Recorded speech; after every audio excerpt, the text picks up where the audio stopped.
হাই দোস্তো বলো আজি আৰু এজনক ফালো আপোনালোকেতো জানেই আমাৰ অসমৰ চবতকৈ বেছি সমালোচনাত গৈছে যদি এয়া আমাৰ ধনু আৰু মুনু তো এহেঁতক লৈ এটা শ্বৰ্ট ফিল্ম এখন ট্ৰাই কৰোঁ বলো ভিডিঅ'টো আৰম্ভ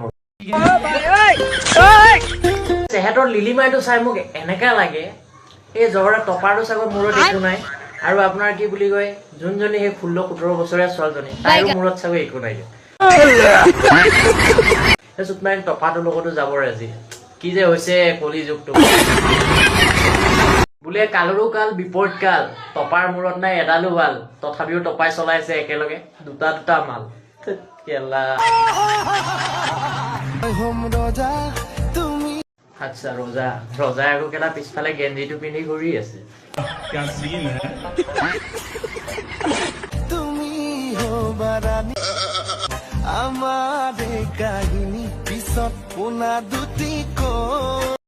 না কেলা তোমালোকৰ কাহিনীটো পোনা দুটি ক'ব নালাগে পোনা দুটি অলৰেডি গম পায়ে যাব আমাৰ মা দেউতাৰ আগৰ দিনৰ নামবোৰ আছিলে মুনু আৰু